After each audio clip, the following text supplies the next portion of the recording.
میں جاؤں گا۔ وہ لوگ گئے، جامع شہادت کچھ فرمایا، بے شمار کفار مشرکین کو بے شمار واقعات ہیں، اس میں تفصیل میں جائے بغیر گئے۔ انہوں نے اسے دین کی بقا کے لیے، دین کی آبیاری کے لیے، حالانکہ امام حسین نے کہا تھا اے میرے بھائیوں، میری اور یزید کی لڑائی میری بیعت سے ہے، مجھ سے بیعت لینے پہ وہ عمل ہے، اگر آپ لوگ چاہتے ہو جانا تو چاہیے، مگر کوئی گیا نہیں۔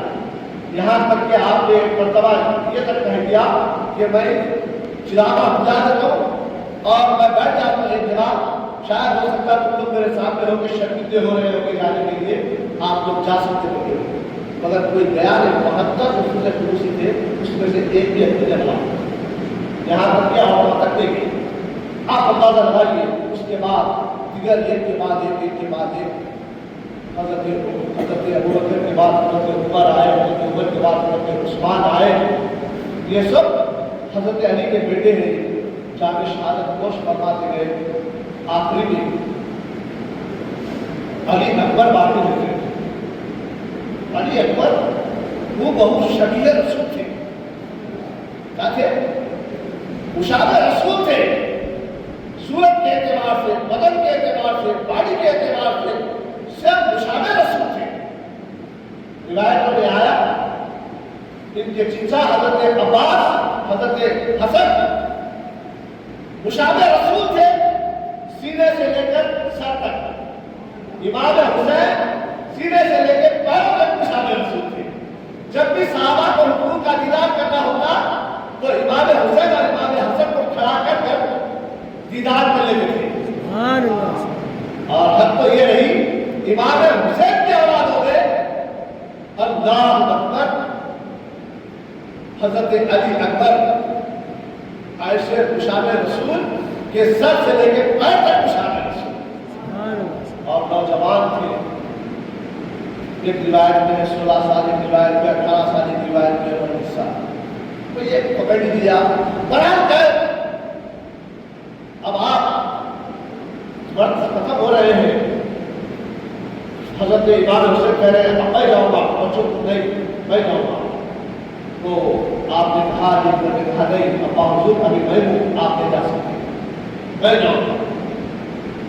آپ بی بی فاطمہ الزہرا رضی اللہ تعالیٰ عنہ کی چادر کمر پہ باندھی اور حضور نبی محمد صلی اللہ علیہ وسلم کا عمامہ سر پہ باندھا، اور حیدری ککرار کی تلوار حیدری ہاتھ میں لے کر جب کربلا کے میدان میں اترے تو کوفیوں نے دیکھا محمد الرسول اللہ آ رہے ہیں، محمد الرسول اللہ آ رہے ہیں، بھاگنے لگے پلٹ کے، سب بھاگو اپنی خیر لیے جاؤ۔ جب آیت تطہیر نازل ہوئی تھی تو اس وقت میں یہود و نصارہ بھاگ گئے تھے مباہلے سے، اور یہاں پر علی اکبر کو دیکھ کر خفیہ بھاگ رہے ہیں۔ 22,000 کا لشکر ہے، پردے باہر اتر رہے ہیں، دیکھ کے بھاگ رہے، سرکار آگے لگے، محمد رسول اللہ آگے لگے۔ یزیدیوں کا ایک کمانڈر دور سے دیکھ کے بولے لگا رہے کدھر بھاگ رہے ہو؟ ارے یہ محمد مصطفیٰ صلی اللہ علیہ وسلم نہیں ہوتے، یہ علی کا بیٹا ہے، علی اکبر ہے، بیٹھو بیٹھو، وہ پوچھنے لگا، پکارنے لگا۔ تو جب پلٹ کے لوگ دیکھنے لگے تو جب ٹھہرنے لگے، کیوں پایا کاٹنے لگے، ہم ان سے کیسا لڑیں گے؟ تو بلا کمانڈر پہلے کیسا پتہ لڑے گا، ایک کے بعد ایک لاؤ، کتنے آتے آتے لاؤ، ایک کے بعد ایک، ایسا لڑائی ہوتی تھی۔ تو یہ لوگوں نے کیا کیا، جب ایک کے بعد ایک آتے آتے آتے گئے، سب کو دشمن آمد کرتے گئے تو ایک دم مل کے حملہ کرنا شروع کر دیتے تھے، پورے مل کے ایک دم مل کے حملہ کرتے۔ ایسا ہی کرتے جب حضرت علی اکبر میدان کارستان میں آئے، ایک کے بعد ایک، ایک کے بعد ایک آئے، کئی آئے، سب گاجر مولی کی طرح کٹے۔ اس کے بعد کمانڈر نے کہا کہ پورے مل کے حملہ کرو۔ جیسا ہی علی اکبر کے کانوں میں صدا پڑی تو آپ پلٹ کے پھر خیمے کی طرف گئے، سپوں سے چوپ تھے۔ حضرت امام حسین سے کہہ رہے تھے ابا حضور مجھے تھوڑا سا اگر پانی مل جائے کہ یہ پوروں کو گاجر مولی کی طرح صفایا کر دوں گا، مجھے پانی تھوڑا سا پانی مل جائے۔ تو حضرت امام حسین رضی اللہ تعالیٰ نے کہا بیٹا حضور صلی اللہ علیہ وسلم حوض کوثر پر پیالہ لیے ہوئے کھڑے ہوئے. اللہ اکبر. جام کوثر آپ کو نصیب ہونے والا ہے. اب تھوڑی دیر کے لیے اپنی زبان کو کر رکھنے کے لیے میری زبان چھو سنو, کیونکہ محمد رسول اللہ نے مجھے اپنی زبان چھسائی تھی, میں اپنی زبان کو میں چھسا. علی اکبر زبان چست ہے امام حسین کی, چاہتے ہیں گاجر گلی کی طرح کوفیوں کو نشت و نابود کرتے ہیں, پھر پلٹ کے واپس آتے ہیں. آ کے کہتے ہیں اللہ حضور پھر ایک قطرہ اگر پانی کا مل جائے. حد تو یہ تھی امام حسین کی بھی زبان سوکھ گئی تھی, پانی سے پانی نہیں تھا. اب امام حسین نے کہا بیٹا جب تک میری زبان تر تھی میں تجھے چسایا, اب کیسا چساؤ, میری زبان خود سوکھ لے کے جا رہی ہے. اب تو بس ہمیں حوض کوثر پر جا کے ہم کو سیراب ہونا ہے. آقا دو جہاں صلی اللہ علیہ وسلم حوض کوثر کے پیالے لے کے کھڑے ہوئے ہیں. بیٹا بس اب ہمارا معاملہ تو جام کوثر پینے کا ہے, چلو جائیے. آپ کیوں جاتے ہیں, کیوں گاجر گلی کی طرح ان لوگوں کو جہنم نصیب کرتے ہیں. مگر 22,000 کا لشکر کدھر اور ایک فرد واحد کدھر, پورے مل کے حملہ کرتے ہیں. آپ اس جامع شہادت نوش فرماتے ہیں. فرمایا گیا روایتوں میں امام حسین رضی اللہ تعالیٰ عنہ کے بعد اس وقت میں 56 سال کی عمر تھی آپ کی. امام حسین کی تھی 50 میں 56 سال کی عمر تھی. پورے بال کالے تھے آپ کے, پورے بال. جیسے ہی علی اکبر نوجوان شہید ہوئے کہ لوگ مل کے ان کو شہید کرے, تو جب لاشا لانے کے لیے نکلے تو بال کالے تھے. لاشا لے کر واپس آئے تو پورے ضعیف ہو گئے, بیٹھ گئے پورے بال. سکینہ چھوٹی بچی دیکھ کے بول رہی ہے میرے ابا کو یہ بڑھاپا کیسے چھا گیا, جاتے وقت میں جوان تھے, پورے بال کالے تھے, اب کیسا بڑھاپا چھا گیا میرے والد پر. اللہ اکبر. اتنا بڑا صدمہ گزرا کہ جاتے وقت میں جوان حالت میں کالے بال تھے, آتے وقت میں بڑھاپا. اتنا وقت. اللہ اکبر. اس کے بعد امام حسین کے لاشیں کو رکھ کر تیار ہونے لگے. حسین العابدین بیمار تھے, بخار میں جھلس رہے تھے, بہت بیمار تھے, بستر قتل پر تھے. اب تو یہ تھی کہ بہت بیمار تھے. کہنے لگے نہیں ابا میں جاؤں گا, اب میں جاؤں گا. نہیں بیٹا تم بہت بیمار ہے, رکھو. نہیں اب میں جاؤں گا. آپ پلنگ سے بار بار اٹھتے لڑکھڑاتے ہوئے نیچے گرتے, مگر امام حسین نے چھلاسا دیا کہ بیٹا تم کے لیے ان لوگوں کو مدینہ تک لے جانا ہے, اب تم ان کے حمایت میں رہیں گے, تمہیں مرد ہے, اب تم رہیے, لکھو آپ لے جانا. نہیں ابا میں جاؤں گا. پھر بھی امام حسین حضرت علی اصغر کو لے کر شاید ہو سکتا کسی کے دل میں رقم آ جائے گا, یہ سمجھ کر آپ حضرت علی اصغر کو لے کر اٹھتے, اے کوفیوں ہمارے پاس میں سب لوگ شہید ہو گئے, تھوڑا سا پانی پلا دو, یہ بچہ بھی پانی کے لیے پھنس رہا ہے, ہم تم سے جنگ لڑنے کے لیے تیار ہیں, تھوڑا سا پانی پلا دو ہمارے پاس. بچے کو لے کر ہاتھ بتا دیں گے, لوگوں کو بتا دیں گے. کوفیوں کا لشکر جدا سامنے کھڑا ہوا ہے, آپ اٹھا کے بتا رہے ہیں. مگر ایک کوفی اولی نامی ایک شخص نے ایسا تیر مارا کہ علی اصغر کے گلے کو چھیدتا ہوا امام حسین کے بازو میں پھنس گیا. علی اصغر کے گلے سے گڑگڑے سے خون کے فوارے اٹھنے لگے. حضرت امام حسین اس فوارے کو ہاتھ میں لے کر اللہ کی بارگاہ میں کر کہتے ہیں اے اللہ تو اس قربانی کو بھی قبول فرما. ہمارے گھر میں تھوڑا سا حادثہ ہو جائے تو ہم شکر گزاری بھول جاتے ہیں, اللہ کو یاد کرنا بھول جاتے ہیں, مسجد کو بھول جاتے ہیں, ہم ذکر خدا کرنا بھول جاتے ہیں. ہم یہاں پر سڑکوں پہ صدمے ہو رہے ہیں, اللہ کا شکر ادا کر رہے ہیں اور بول رہے ہیں تو اسے اس تحفے کو تو قبول فرما, اللہ کی بارگاہ میں قبول فرما.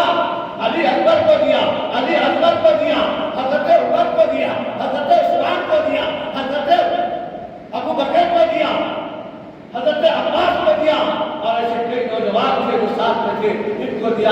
نام لے کر کہے اللہ کی راہ میں سب کو دیا. اب آخری میں علی اصغر کو بھی دیا. مولا یہ ہماری قربانی کو قبول فرما چاہیے, قبول فرما. اللہ اکبر. معزز سامعین بہار گئے جب علی اصغر کا بھی انتقال ہو جاتا ہے، لاتے رکھتے ہیں، اب حضرت امام حسین تیار ہوتے ہیں تو زین العابدین پکڑ لیتے ہیں، ابا نہیں میں جاؤں گا، آپس میں ٹکراؤ ہوتا ہے۔ اس کے بعد پردہ نشین خواتین اسلام اتنا سب کچھ ہونے کے باوجود نہ ان کے پردے میں کمی ہے، شرم حیا کی پہچان بنی ہوئی ہے، نہ سر سے دوپٹہ ہٹتا ہے،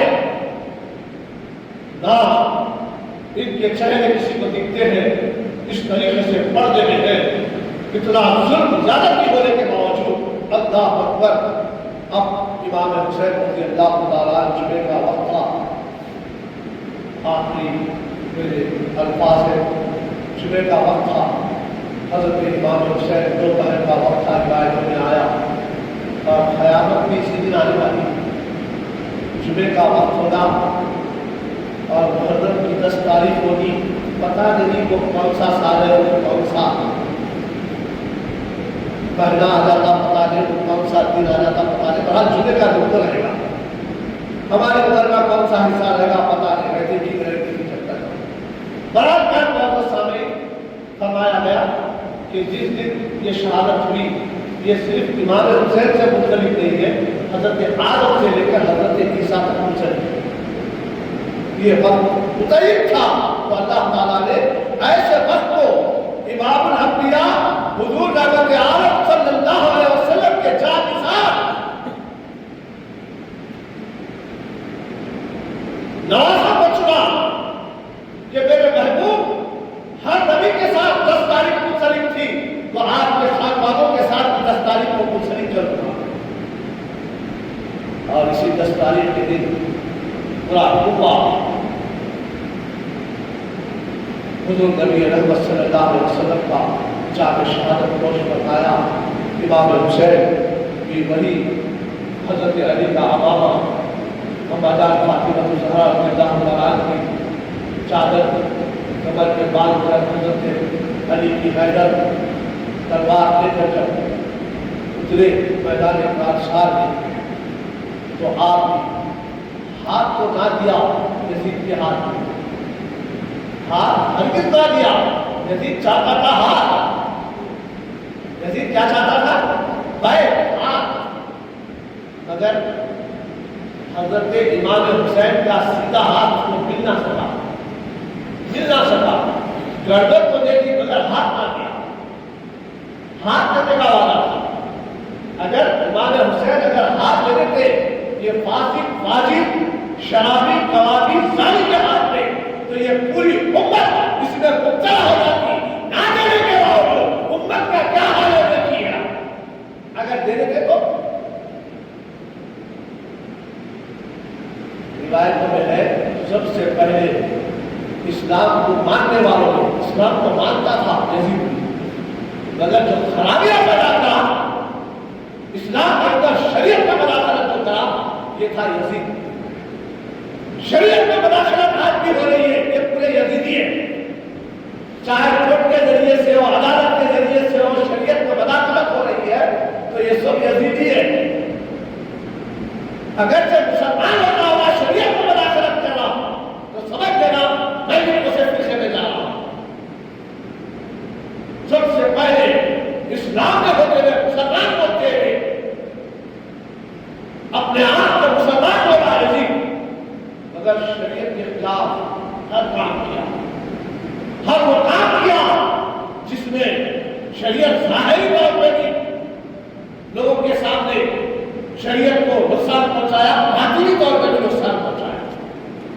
ظاہری طور پہ اس زمانے میں کوئی ایسا انسان ہی نہیں تھا بٹ جس کے چہرے پہ داڑھی نہ ہوتی، پھر مسلمان تو مسلمان ہی ہے، تو سب سے پہلے اپنے آپ کو ایمان والا کہہ کر یزید نے اپنے چہرے سے داڑھی کٹوایا تھا، تاریخ کی کتابوں نے اپنے آپ کو مسلمان بنا۔ اس کے بعد اس کے طریقے کو دیکھتے ہوئے لوگوں نے شروع کر دیا اپنے آپ کو مسلمان سب شروع کر دیا۔ معزز سامعین، بزرگوں سے دوستوں، ایسے بہت سارے کارنامے، اپنے آپ کو مسلمان ہوتا شراب پیتا تھا، اپنے آپ کو مسلمان ہوتا بے شمار عورتوں کو زنا کے طور پہ رکھ لیتا تھا. اپنے آپ کو مسلمان بولتا, رشوت خوری اور جوا بازی میں بھی اس کا بڑا حصہ ہوتا تھا. اپنے آپ کو مسلمان بولتا, شریعت کے بے شمار کارناموں میں مداخلت کیا. حد تو یہ نہیں, حج کے لیے جب گیا اپنے آپ کو مسلمان بولنا کرنا پڑتا. حج کے لیے جب جا رہا تھا نبی سے نکلا تھا, مصر کے آگے سے جب نکلا تو ساتھ میں شراب کے بٹے اور ناچنے والی عورتوں کو ساتھ میں لے کے نکلا. لوگوں نے پوچھا تھا کیوں کر رہا ہے, تو دل کے بہلا دینے کے لیے راستے میں ضرورت پڑی تھی. حج کرنے کے لیے نکلا تھا. تو بہت سامعین, آج جتنے بھی خرافات ہو رہے ہیں یہ یزید کی ایجاد ہے. اگر بچنا چاہتے ہو یزید کی اسوا سے تو محمد رسول اللہ کی اسوا کو اپنا, امام حسین کی اسوا کو اپنا لو, امام حسن کی اسوا کو اپنا لو, حضرت علی حیدر کرار کی اسوا کو اپنا لو, تو یاد رکھو ایمان بچ جائے. بہت سامعین, یہ چند اہم کلمات تھے, آپ کی کو شکرگزار کرنا میں نے کر دیا ہے. اللہ تعالیٰ مجھے اور آپ کو سید الشہداء حضرت امام حسین کے صدقے میں میری اور آپ کی بخشش فرمائے. فرمایا گیا کسی شاعر نے تعبیر کہا, شہید حسین اصل میں مرگ یزید ہے. شہید حسین اصل میں مرگ یزید ہے. اسلام زندہ ہوتا ہے ہر کربلا کے. اب کربلا یہ نہ سمجھنا کہ ہاتھ میں تلوار لے کے لڑتا تو کربلا ہے. اپنے نفس سے کربلا کا واقعہ شروع. نفس بولو تیرے ساتھ میں جہاد کروں. تو کہے گا اسلام کے خلاف چل, میں اسلام کے خلاف نہیں چھوڑا. تو کہے گا نماز چھوڑ, میں نماز نہیں چھوڑا. تو کہے گا سنت چھوڑ, میں سنت نہیں چھوڑا. تو کہے گا نعرہ پڑھ موبائل میں, میں نہیں دیکھوں گا قرآن پڑھوں گا. اپنے نفس سے جہاد کرو. یہ بھی بہت بڑا جہاد ہے. حضور نے فرمایا کہ اے لوگوں, تم ایک چھوٹے جہاد سے واپس آ رہے ہو, بڑے جہاد کی طرف جا رہے ہو. صحابہ نے پوچھا یا رسول اللہ اتنا بڑا جہاد کر کے آئے, اتنی بڑی جنگ کر کے آئے, آپ بولے اس سے بڑی جنگ ہے؟ تو حضور نے فرمایا ہاں ہاں ہے. فرمایا پوچھا یا رسول اللہ وہ کون سی جنگ ہے؟ تو اللہ کے رسول نے کہا اب اپنے نفس کے ساتھ جنگ کرو, یہ اس سے بڑا جہاد اکبر ہے. تو بعض سامعین حق اور آپ کو چاہیے کہ نمازوں کا اہتمام کریں اور اپنی زندگی میں انقلاب بھی بہنے. جیسے رمضان کا مہینہ ہے, یہ بھی انقلابی مہینہ تھا. رجب کا مہینہ انقلابی مہینہ آیا, محرم کا مہینہ انقلابی مہینہ آیا, ربیع اول آئے گا انقلابی مہینہ آئے گا. زندگی میں ایسے مہینے آئے اس کی قدر کرو اور پلٹو تاکہ مشن راہ بن جائے. اس مہینے سے میں نے اپنی زندگی کی کیا بدل دی تاکہ وہ مہینہ گواہ ہو جائے اور یہ زمین گواہ ہو جائے, فرش عرش گواہ ہو جائے کہ بندے مومن نے فلاں وقت میں اپنی زندگی کی کیا. اللہ تعالیٰ سے دعا ہے کہ میرے مولا